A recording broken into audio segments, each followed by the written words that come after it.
Hello guys, how are you all? Hope all of you are very fine and are safe at your homes. So guys, in this video हम लोग देखेंगे how to revise notes very quickly. मतलब देखो revision सबसे बड़ी problem होती है, revision वो भी एग्जाम के टाइम.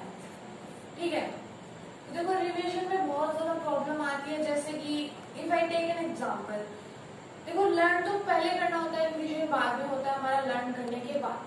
तो मैं एग्जाम्पल लेती हूँ यहाँ पे कि जैसे कि आपका एग्जाम है, कोई भी आपका एग्जाम चल रहा है, सपोज करो प्री बोर्ड्स चल रहे हैं आपके, एंड आपको करना है सोशल साइंस का रिवीजन.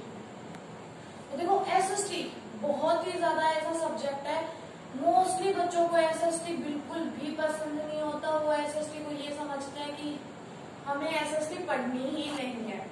मतलब अगर मैं बात करूं तो when I was in 10th, मैं 10th में थी तो मेरे बहुत सारे क्लासमेट्स ऐसे थे जिनको एसएसटी बिल्कुल ही पसंद नहीं था.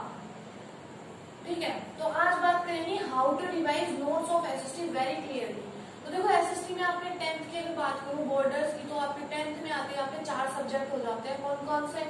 History, geography, economics and civics, that is your political science. ठीक है, ये 4 सब्जेक्ट हो जाते हैं आपके. ठीक है, तो आपको बिल्कुल क्लियरली रिवाइज करना होता है. ठीक है, कैसे करोगे रिवाइज? बहुत ज्यादा टफ होता है. जैसे कि आज क्या होता है, प्री बोर्ड्स आपके जैसे हो रहे हैं, मैंने एग्जांपल लिया प्री बोर्ड्स का. प्री बोर्ड्स हो रहे हैं तो बीच में आपको एक दिन का गैप मिलता है कि आप एक दिन में प्रिपरेशन करो, या फिर बाय चांस कई स्कूलों में कॉन्टिन्यूसली भी हो जाता है. ठीक है, तो उसमें आपको रिवाइज बिल्कुल फास्टली किस तरीके से करना है वो आज इस वीडियो में हम लोग बात करेंगे.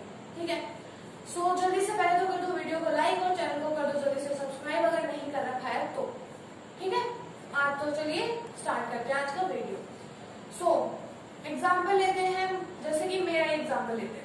मान लो मुझे रिवाइज करनी है मेरी एसएसटी की 4 बुक्स, मेरा कल है प्री बोर्ड, तो हाउ टू रिवाइज.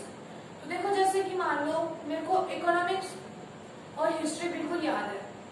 ठीक है, तो मतलब मुझे क्या करना है, आपको क्या करना होता है, जैसे आपको ये 2 सब्जेक्ट याद है, बाकी के 2 आपको ज्यादा याद नहीं है, तो आप क्या करो, सबसे पहले हिस्ट्री और इकोनॉमिक्स की एक बार फ्लाइंग रीडिंग कर लो कि हाँ बुक उठाई, क्वेश्चंस देखे सारे फटाफट देख लिए, एक बार फ्लाइंग रीडिंग कर ली कि हाँ मुझे ये आ रहा है, और जो क्वेश्चन आपको ये लग रहा है कि हाँ मुझे इसमें डाउट है, मैं नहीं पाऊंगा या नहीं लिख पाऊंगी, तो उसको एक बार आप पेंसिल से सर्कल कर लो या फिर उसको हाईलाइट कर लो दैट कि भाई मुझे ये क्वेश्चन नहीं आ रहा, मुझे इसको एक बार दोबारा रिवाइज करने की जरूरत पड़ेगी या फिर मैं नहीं लिख पाऊंगा. सेकेंडली बात करें तो एसएसटी में मेन प्रॉब्लम होती है लिखना. आपको डिस्क्रिप्टिव तरीके से खुद की लैंग्वेज बनानी आनी चाहिए, वरना कुछ भी नहीं होगा. एसएसटी एक ऐसा सब्जेक्ट है जितना लिखोगे उतने ज्यादा मार्क्स गेन होंगे आपको. स्पेशली 10th बोर्ड्स की अगर बात कर रहे हो आप, 10th and 8th boards, 8th में भी कई बच्चों के यहाँ बीएससी से हो तो बोर्ड्स होते हैं, तो 8th और 10th में एसएसटी में जितना लिखोगे ना अगला उतना इम्प्रेस होगा. लेकिन ये नहीं कि आप पूरा पेज फिल करके आ रहे हो. बिल्कुल स्टोरी टाइम में बिल्कुल भी नहीं लिखना होता है, लिखना होता है आपको पॉइंट वाइज अगला बिल्कुल ध्यान से पड़ेगा. आपका इम्प्रेसिव तरीका होना चाहिए तो रिप्रेजेंट करने का. सेकंड, रिवाइज करने में ये नहीं कि आप ठीक है पूरे पेजेस भर रहे हो, ऐसा नहीं. रिवीजन करो बिल्कुल शॉर्ट एंड अच्छा सा कि भाई बस आपको समझ आ जाए. दूसरा, अगर आपको बंदा कोई कॉपी उठाया तो भाई ये क्या कर रखा है, इतना कर लो कि हाँ मुझे समझ आ रहा है, मैंने क्या रिवाइज किया है, दैट्स ऑल. मुझे दूसरों से क्या मतलब है, मुझे तो मेरा खुद का रिवाइज करना है ना. तो ये एग्जाम्पल हो गया. आपको हिस्ट्री और इकोनॉमिक्स याद थी, आपने फ्लाइंग रीडिंग कर ली. बच्चे आपके 2 सब्जेक्ट्स, कौन कौन से सब्जेक्ट्स बच गए अभी? Political science and geography. मान लो आपको इसमें से बाय चांस कोई 1-2 चैप्टर याद है, बाकी के आपको बिल्कुल भी याद नहीं है, तो आप क्या करोगे, बुक उठाई आपने, उसमें से देख लिया, इंडेक्स खोला, उसमें से देखा मुझे हाँ ये चैप्टर आता है, उसको टिक मारा एक बार, दोनों बुक्स में से टिक मार लिया. उसके बाद क्या करो, जो चैप्टर्स आपने टिक मारे हैं उनको एक बार देख लो कि हाँ ये पर्टिकुलर क्वेश्चन मुझे आता है, एंड ये क्वेश्चन ऐसा लग रहा है कि नहीं बन पाएगा यार, तो उसको एक बार थोड़ा ध्यान से देख लो, उसको एक बार बिल्कुल अच्छे से रिवाइज कर लो, और फिर रफ नोटबुक लेके बैठो अपनी. वो भी कैसे, बिल्कुल मतलब अच्छे से आपको ब्लैक पेन या फिर जो भी आप पर्टिकुलर पेन यूज कर रहे हो, ये नहीं कि रफ में भी अलग अलग पेपर पेन यूज कर रहे हो, ऐसा नहीं है. बिल्कुल अच्छे से आपको शो करना है. ठीक है, सो देखो मतलब अभी मैं आपको मेरे नोट्स दिखा रही हूँ बिल्कुल शॉर्ट वे में. ठीक है, तो चलिए देखते हैं आज के मेरे नोट्स. मतलब ठीक है, तो चलिए देखते हैं। सो देखो ये है मेरे नोट्स। मतलब मेरा क्या था, मेरे को बिल्कुल गैप नहीं मिला था। प्री बोर्ड्स में मेरे चल रहे थे प्री बोर्ड्स, और बिल्कुल भी मुझे मतलब हमारे यहाँ एग्जाम देखो जल्दी आने वाले थे, तो ज्यादा गैप नहीं दिया गया था बिल्कुल भी। मेरा पहले दिन था मैथ्स का पेपर, मैथ्स का प्री बोर्ड था, और अगले दिन बोला गया था एसएसटी का आपका प्री बोर्ड होगा, दैट इज हमारे डेट शीट के अकॉर्डिंग। ठीक है, तो देखो मैंने क्या किया, जैसे कि मेरे को इकोनॉमिक्स पूरी याद थी, मतलब इतना ज्यादा नहीं बट आई हैव रिमेम्बर्ड, मेरे को अच्छे से याद थी इकोनॉमिक्स। तो मैंने क्या किया, मैंने इंडेक्स में बोलना स्टार्ट कर दिया। ठीक है, इंडेक्स में पहले टिक मार लिया मैंने, और फिर मैंने देखा कि मेरे को जो क्वेश्चन नहीं आ रहा, कि मैं नहीं बना पाऊंगी या फिर मेरे को कोई वैल्यूज याद नहीं होंगी, सो वो मैंने देखो बिल्कुल पूरा लिख दिया। यहाँ मैंने देखो वर्ल्ड बैंक का पूरा क्राइटेरिया मैंने यहाँ बिल्कुल लिखा, फिर पर कैपिटा इनकम की मैंने डेफिनेशन लिखी, फिर इस तरीके से मैंने कर दिया। ठीक है, फिर बिल्कुल छोटा शॉर्टली मैंने रिवाइज करना स्टार्ट किया, ताकि मेरी जल्दी जल्दी मेरा पूरा रिवीजन हो भी जाए और मुझे ये कॉन्फिडेंस भी आ जाए कि हाँ मुझे याद हो गया।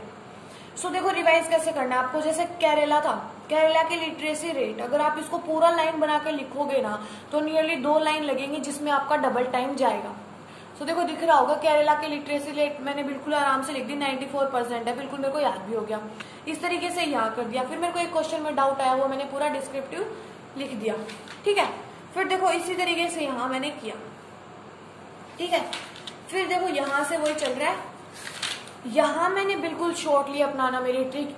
यहाँ निकल के आता था इंजीनियर, यहाँ मेरा निकल के आ रहा है इंजीनियर। देखो क्या, जैसे कि रिसोर्सेज, जैसे डेफिनेशन तो मेरे को पूरी लिखनी थी, तो मैंने बिल्कुल अच्छे से रिवाइज कर ली। फिर था बेसिस ऑफ ओरिजिन पे टाइप्स ऑफ रिसोर्सेज क्या क्या होते हैं, तो मैंने ज्यादा बिल्कुल भी ज्यादा पूरा, अगर मैं इसको 5 मार्क्स में अगर ये क्वेश्चन आता है तो मेरे इतना कॉन्फिडेंस मुझे था कि हाँ मैं इसको आराम से लिख सकती हूँ, नियरली टू नियरली 1 पेज आराम से इसका मैं भर सकती हूँ, बिकॉज आपको फॉर्मेशन आनी चाहिए। ठीक है, वो चीज थी, वो मुझमें ये था, मुझे कॉन्फिडेंस था कि मैं आराम से इसको खुद बना के लिख सकती हूँ। ठीक है, तो मैंने क्या किया, on the basis of origin मुझे पता था बायोटिक और एबायोटिक होते हैं, साथ में मैंने लिख दिया एग्जाम्पल।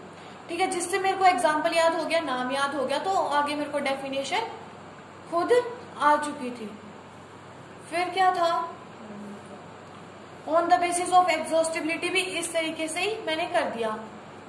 ठीक है, इसी तरीके से मैंने बाकी कर दिए। अब आगे देखो तो यहाँ पे फिर था पॉलिटिकल पार्टीज का एक चैप्टर हुआ करता था। अब ये मतलब बहुत ज्यादा बड़ा चैप्टर था, बहुत ज्यादा डिस्क्रिप्टिव था, तो मैंने इसका भी शॉर्ट तरीका निकाल दिया कि क्या, वो क्या निकला मैंने, बीजेपी था, जैसे कि बीजेपी कब फॉर्म हुई, क्या क्या आइडियोलॉजीज थी, कहाँ से निकल के आई बीजेपी। ये अगर कोई दूसरा बंदा ये नोटबुक देख रहा है उसे नहीं पता ये क्या लिख रखा है, मैंने बिल्कुल भी समझ नहीं आने वाला।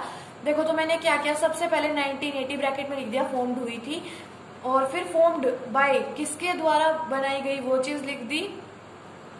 फिर इसने काफी पॉलिसीज अडॉप्ट की, वो लाइन लिख दी मैंने, मतलब मेन लाइन निकाल के लिख दी, और ये 1997 में नेशनल पार्टी बन गई, वो भी मैंने लिख दिया। फिर इसकी आइडियोलॉजीज को बिल्कुल डिस्क्राइब करके लिखना होता है, लेकिन मैंने मेन लिख दिया। हेडिंग्स मैंने डाल दी, बाकी मैं खुद फॉर्म कर सकती थी। इसी तरीके से सारे मैंने याद कर लिए। ठीक है, फिर आता है जियोग्राफी का, फिर टाइप्स ऑफ फार्मिंग लिख दिया, इसको स्लैश एंड बर्न बोला जाता है, प्रिमिटिव सब्सिस्टेंस को। ये 4 टाइप की फार्मिंग होती है। फिर रबी क्रॉप, इनको विंटर क्रॉप्स भी बोलते हैं, ग्रोन फ्रॉम अक्टूबर टू सितंबर। मतलब इतना इस तरीके से रिवाइज करना है आपको। एसएसटी को अगर रिवाइज करो ना तो इस तरीके से रिवाइज करो, बिल्कुल अच्छे से रिवाइज हो जाएगा बिना कोई टेंशन के। ठीक है, मतलब जल्दी रिवाइज करने का यही तरीका होता है यार। अगर पूरी बुक लेके बैठोगे ना तो बहुत ज्यादा प्रॉब्लम होगी, मतलब बिल्कुल भी रिवाइज नहीं हो पाएगा आपका। ठीक है, फिर अगर मैं बात करूं, देखो वीट का कई बार ये पूछ लिया जाता है, क्लाइमेटिक कंडीशंस बहुत सारे क्रॉप्स की पूछी जाती है, तो मेरे को जो लगा वो मैंने लिखा। तो देखो वीट में अगर बोला ना तो 21 डिग्री सेल्सियस इसको टेम्परेचर चाहिए होता है, मैंने सीधा लिख दिया। इसको इतना रेनफॉल चाहिए होता है, कौन सी सोइल में ज्यादा होता है ये, और क्या क्या इसको प्रॉपर ग्रोथ के लिए चाहिए, और कौन कौन से एरियाज में ये ग्रोन किया जाता है, और कौन सी क्रॉप है। इसी तरीके से ये हो गया। फिर जूट को बोला जाता है गोल्डन फाइबर। फिर प्रिमिटिव सब्सिस्टेंस फार्मिंग के बारे में पूरा लिख दिया। ठीक है, फिर आता है इकोनॉमिक्स के बारे में, एमएसपी क्या है बिल्कुल छोटा बना के लिख दिया। इसका हाफ पेज आराम से फिल हो सकता है अगर आप चाहो तो, अगर आपको बनाना आ रहा है तो, वरना कुछ नहीं होगा। इसी तरीके से सारा आपको करना है। ये पूरा इकोनॉमिक्स का इस तरीके से रिवाइज हो गया। ठीक है, अब इससे मेरे को फायदा क्या हुआ, इन नोट से मेरे को फायदा क्या हुआ कि भाई क्या हेल्प हुई मुझे इससे, कि जैसे कि कई बार देखो बाद में रिवाइज करना पड़ जाता है। देखो जैसे कि आपने शाम को मैंने ये रिवाइज किया, तो सुबह एक बार ये होता है कि हाँ एग्जाम देने से पहले मुझे जो टाइम मिल रहा है 2-3 घंटे पहले, तो देखो माइंड को फ्री रखो, कुछ मत रिवाइज करो। उससे पहले जो आपको टाइम मिल रहा है, जो सुबह उठ के पढ़ते हैं हम लोग, बेसिकली आई डोंट स्टडी, मैं नहीं पढ़ती थी सुबह उठ के, बिकॉज मुझसे सुबह बिल्कुल पढ़ाई नहीं होती थी, बट कई बच्चे उठ के पढ़ते हैं तो उनके लिए फायदा हो जाता है ये, या फिर बाद के लिए भी आपके लिए फायदा होता है। मैं बताती हूँ, देखो सुबह आप जल्दी जल्दी उठ के एक बार इन पे नजर मार लो तो आपको आपका लिखा हुआ जल्दी जल्दी रिवाइज हो जाएगा। बुक में आप पन्ने पलट रहे हो, क्वेश्चन ढूंढ रहे हो, ये था, ये मेरे को याद नहीं था, अरे आपने बनाया है ना, आपने जिस तरीके से रिवाइज किया है उसको खोलो, उसको देख लो ना, बहुत है वो। इतना रिवाइज कर लोगे ना आप 90+ स्कोर करोगे। दैट इज ये चीज है, मतलब एसएसटी बुरा सब्जेक्ट नहीं है। इवन अगर मैं बोलूँ तो SST is one of my favourite subjects, मुझे बहुत अच्छा लगता है एसएसटी, मेरा काफी पसंदीदा सब्जेक्ट है एसएसटी। ठीक है, तो देखो क्या है इससे मेरे को फायदा क्या हो गया। जैसे कि मेरा अभी प्री बोर्ड चल रहा है, नियरली हमारे यहाँ स्कूल में 2 प्री बोर्ड्स होते थे, 2 प्री बोर्ड्स होते हैं। तो उससे क्या हुआ, पहले प्री बोर्ड में मैंने रिवाइज किया, दूसरे में मैंने बचे हुए 2 सब्जेक्ट्स को टाइम दिया, और इन 2 सब्जेक्ट्स को जो मैंने रिवाइज किए, जियोग्राफी और सिविक्स, इन 2 को मैंने क्या किया, जो मैंने नोट्स बनाए थे, जो मैंने रिवाइज किया था नोट्स के थ्रू, उनको मैंने सेव रखा था, उनको एक बार खोल के देख लिया, बाकी सब्जेक्ट्स 2 बचे हुए को मैंने टाइम दे दिया। इससे मेरे मार्क्स इंक्रीज हुए। ठीक है, प्लस मेरे को फायदा हुआ कि मेरा रिवाइज जल्दी से जल्दी हो रहा है, और फिर मेरे 4 सब्जेक्ट्स के नोट्स भी तैयार हुए, जिसकी वजह से मुझे बोर्ड्स में हेल्प मिली। ठीक है, ये चीज थी, इस तरीके से एसएसटी रिवाइज करनी चाहिए। इवन मैं एसएसटी का नहीं बोल रही, हर सब्जेक्ट में इस तरीके से रिवाइज करो। साइंस का मैं अगली वीडियो लेके आ रही हूँ, इसके बाद का वीडियो, तो हम बात करेंगे कि भाई कुछ और। उसके बाद अगर मैं जल्दी वीडियो लेके आऊंगी how to revise science very quickly, even physics, chemistry and bio, तीनों सब्जेक्ट्स हम बात करेंगे कि इस तरीके से आपको रिवाइज करना है। लेकिन एसएसटी में बिलीव मी, ये ट्रिक आपकी बिल्कुल काम करेगी, एक बार आप इसको अप्लाई करके देखो, बिल्कुल आपके मार्क्स बिल्कुल चुटकियों में इंक्रीज हो जाएंगे इस तरीके से। ठीक है, तो फॉलो करते रहो। थैंक यू फॉर वॉचिंग, और चैनल को सब्सक्राइब कर दो, वीडियो को जल्दी से लाइक भी कर दो, और अपने फ्रेंड्स में शेयर भी कर देना। तो कीप सपोर्टिंग, कीप वॉचिंग।